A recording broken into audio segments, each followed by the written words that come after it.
Hey, I'm Randy, and I'm the Cheap Audio Man. Here at the Cheap Audio Man, we don't feel like audio equipment should cost as much as putting an in-ground pool in your backyard for your family to enjoy for decades. Like, it shouldn't cost more than hiring a team of people to bring a bulldozer and backhoe in your backyard, dig it up. Another team comes in, maybe pour some concrete. Another team comes in, puts up tile. When it's all done, the kids, you, neighbors, people in your neighborhood get to enjoy that. Audio equipment shouldn't cost as much as that. So, what are we talking about today? Woo! Yeah, PSB Alpha P5s. A lot of folks asking for these. So, grab a cup of coffee, sit down, and let's talk about the PSB Alpha P5s.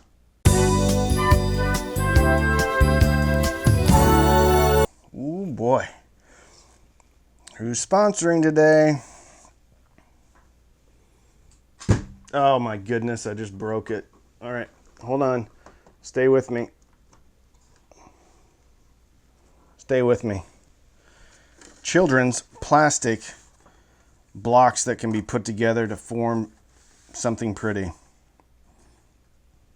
When you want to put it together, when you want your children to put it together once and maybe glean 6 hours of happiness from it, and then have their younger sister knock it off a table and then Godzilla it all over the place, destroy it, lose a bunch of the parts, never be able to put it back together again, and then step on it about 11 o'clock at night, the little pieces, and have searing pain shoot through your feet. Try some of those. They're a lot of fun. All right, let's talk about the PSBs. They're $399. 5¼ inch polypropylene with rubber surround woofer. 3/4 inch aluminum dome tweeter. The dog's barking at the door. We're gonna keep rolling through it though, because that's where I live. I live with a dog that barks at the door. 89 dB at 8 ohms. Fairly efficient, kind of efficient, medium efficient. Let's talk about soundstage. Had these pulled 18 inches from the wall if you measure at the midpoint of the speaker, and then I had them towed in right at me. Midpoint of the speaker, back to the wall, 17 inches. So if you turned them and faced them just right, probably be about 19 inches. All right? Wherever I may roam. I didn't particularly hear it all the way to the right. So, I put on Killing Strangers. Do, do, do, do, do, do, do, do, do. Now, on that song, I did hear very good travel, very good sound stage, wider, came around all the way to the back. I was sitting about 4 feet from the wall.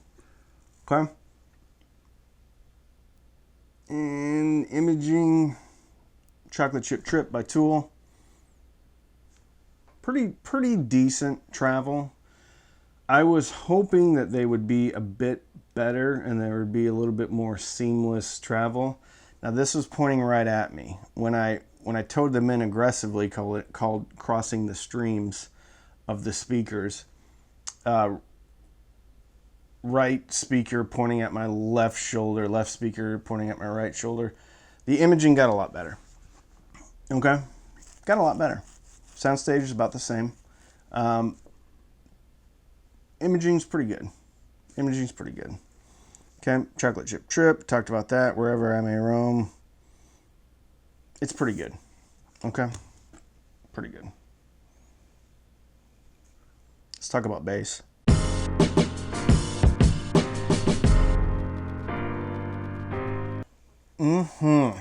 Bass.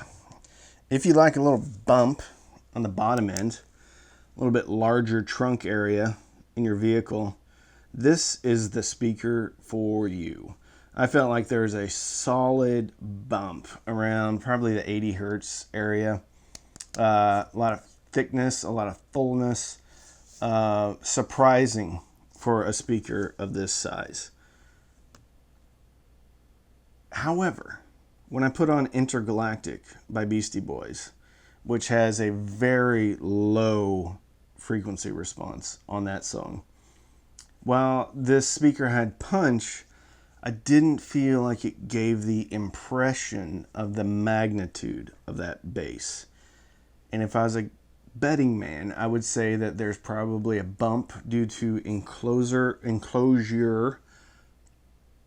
choice, size, port length, things like that, to give it some bump on the bottom. And I don't mind that. I like that bump. And if you have a subwoofer, don't worry about it, because your sub's going to fill all that in. But on its own, I felt like there's a bump down there. Now, that's actually a really good thing if you're going to be listening to these in like near field, next to a desk, or even on your desk. These things are pretty, they're not huge. Pretty good. Pretty small. And you get an awful lot of sound out of a pretty small package with these. So they're pretty good. They also look pretty good. They have a fake wood wrap, very similar to, let's say, the ELAC debut reference. I like it. I like that fake wood. I like that color of fake wood. They have kind of a baffle that I've never quite seen before. It seems like it's separated from the regular enclosure with a little bit of a recess. Plastic surrounds here. A little bit of a waveguide down here. We'll get into my final thoughts where I talk about construction and stuff like that. But it's a handsome looking speaker. Very handsome. Port on the back. The flange goes right into the binding post. Little assembly. It's a good looking speaker. I don't know what we're talking about. I think we're talking about bass. Feels like a bump. Full and pleasing. There's definitely a bump because Highway to Hell by AC/DC. That song doesn't have a ton of bass on the bass drum. It's just this one. It was boom, boom. Okay. I don't care. I like it. I like a little bit of a bump on there. A little bit of editorialization of the sound. Just fine with me. Killing Strangers had nice punch, but again, that lower extension that song has was kind of lost here, and that's fine. That's fine because when you don't, there's no free lunch. When you give a bump on the bottom, then your roll off is going to be a lot steeper. Okay. Yep. Let's talk about mid-range.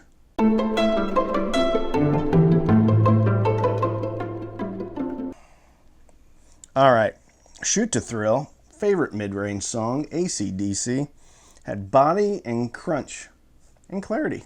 It's very good. Right speaker, a little bit step back, should still sound full and crunchy at the same time. They did it very well. Uninvited, Alanis Morissette. Her voice was slightly veiled. Okay, slightly veiled. Still sounded great. I've heard more detail from other speakers, but it still sounded, the tonality was very good in the mid-range. Patience, Chris Cornell. Had good body, had good thickness, and very pleasing. Okay. Hello was good. Adele, Hello, was very good, but again, lacked a bit of detail. I've heard some other speakers have a little bit more nuanced interpretation of her vocals. Ooh, and I throw a new one in here. Okay, try it again. Scentless Apprentice. Say that 5 times really fast. Nirvana. Off of the In Utero album. Had a visceral guitar. If you haven't listened to that song for a while, put it on, turn it up, and enjoy it. That song is a lot of fun. All right. Let's talk about treble.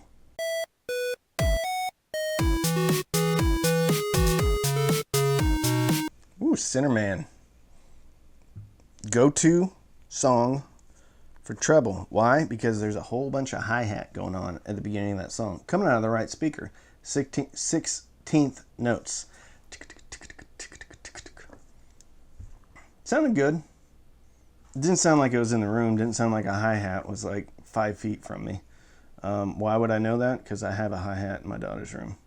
And it sounded good. It did. It did. It just didn't have some of the clarity and, not saying believability, because it's believable. Didn't have the I'm in the room, someone's hitting this with sticks feel. That's okay. It's still good. Another Way to Die. Here's where I did get an in the room feeling. Another Way to Die, Jack White. Okay. I mess that up all the time. I always say Jack Black. Well, I'd say 70% of the time I say Jack Black. But it's not Jack Black. It's Jack White, the musician. They're both musicians, but I think Jack White is probably gets more of his income from being a musician than Jack Black. I hope you enjoyed that. Anyway, it's very good. The piano, left speaker. Ding, ding, ding. Anyway, the piano was really good. That one did sound in the room. I liked it. Ooh, Sad But True. Usually we talk about Sad But True for mid-range, for the visceral nature, but we changed it up and talked about Nirvana. Now, Sad But True, we're using that for treble because of the cymbal decay. After the initial intro,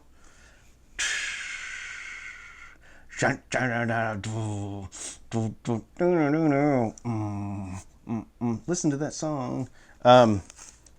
Cymbal decay was great. Great.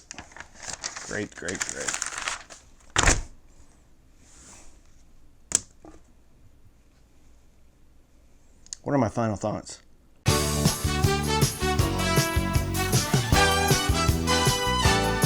Ooh, final thoughts are, I think this is a good speaker.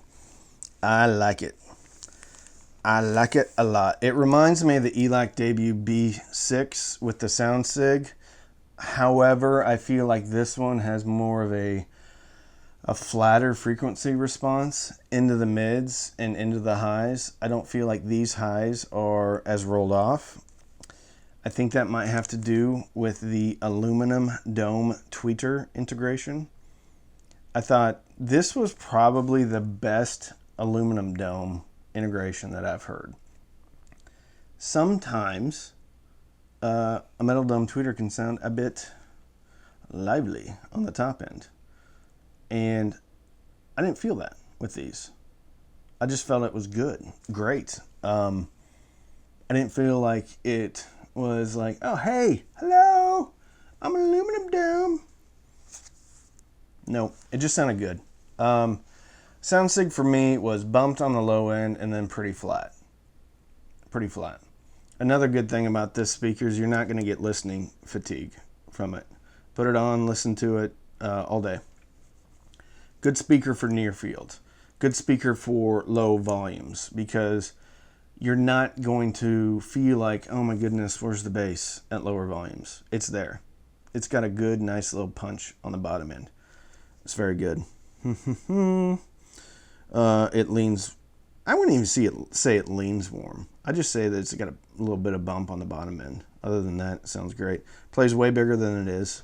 If you can get a high pass filter on this and integrate a sub, you're going to be very happy.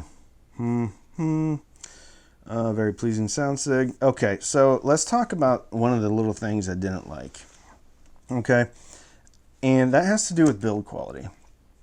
So when I initially got, okay, it's this. Which one is it? It's this one. Okay, so when I initially got this speaker, I'll show you here. So in here, here's the port flange, and then there is a cardboard tube that makes up the port. The tube was actually not connected to the plastic flange. Okay? Just hanging out inside. And I don't know a lot, but I know that that's probably not how they intended it to be. So I was like, okay, all right, I'll just take off the this little area back here, fish it out, maybe glue it back together. Well, there's a problem because there's no screws here. It's press fit in, and I don't think it's just press fit. I think they put a bunch of glue on it and then press fitted it in there. Okay? So, I was able to get it back in, kind of. Just by sticking my fingers and then spreading them out and kind of pulling it back in and then rocking it back and forth to a point where I got it. Still, I don't think it's where it really needs to be. And I would have re-glued it and put it back in if I could, but I can't. Another issue here is what happens if you need to get into this thing for whatever reason. I don't want to start prying away at these. Okay? So I feel like they look awesome. Okay? And I really like the grills on this. It's a metal grill, very skinny, has some really good magnets. But even the grill on the edges, I mean, it's not going to slice you open, but like there's some little sharpness here in the corners. Okay? I like it though. It looks really good. The magnet attaches it really well. Personally, I wish that, number one, I wish that the port didn't come loose. Number two, I wish that it would have been a little bit easier to get in there. If you get a great set, they're all put together well, fine. You're going to be good to go. My set wasn't. The port was out. And luckily, I was kind of able to get it back in, and I think it didn't really mess with the sound signature at all. I didn't notice anything. But that's just something to consider. Another thing that I like this speaker. I think it sounds great. Okay? The problem with this speaker, though, is it's got some pretty stiff competition. Especially when you start to consider like the KEF Q150, when it's on sale, it's $300. This speaker would be a tough recommend over the KEF. Not to say that it's not as good as the KEF from a sound perspective, but when you start to consider that's an extra $100, and that $100 could go to a solid DAC. That $100 could almost even get you an amplifier with a DAC, like the SMSL 8018. That's tough. Also, the ELAC debut B6 is still around. And while I don't think the B6 has as flat of a response after you get past about 100 hertz, that's still like $170. Yeah, $170 cheaper. So you could legitimately buy an amp and put some money towards a subwoofer with the B6. So while this is a great sounding speaker, it's a tough recommend when there's a lot of other competition out there if you're looking for pure value play. Now, this speaker is smaller than both of those, smaller than the KEF Q150, smaller than the ELAC debut B6. So if size considerations are something that is a heavy factor in your decision-making process, then great, fine, you found your speaker. If you're looking at this from a pure value play, I think there's probably options out there that's going to make the PSB here a tough buy with that competition. I love it. If this speaker was $300, man, now you're talking. Now you're getting into it, because the ELAC debut B6 is discontinued. You can still get it sometimes, but at $300, this speaker would, I think, goes head to head with the KEF Q150. I think the KEF's built better, but from a sound perspective, they sound awful similar. And I think this one actually has you could argue that this one has a bit more detail than the KIF Q150. So I hope you liked it. I have a Patreon if you want to support. We do Zoom meetings every Sunday night where we get together, hang out, chit chat. Live streams every week, 10 p.m. Central. That's for everybody. Zoom's just for the patrons. If you click on any of the links, I get a small commission. If you want to try Amazon HD Music for free, click on the link, scroll down the bottom, click Try HD. I get a little bit of a kickback in the form of a few dollars, a couple of dollars, really. What else was I going to talk about?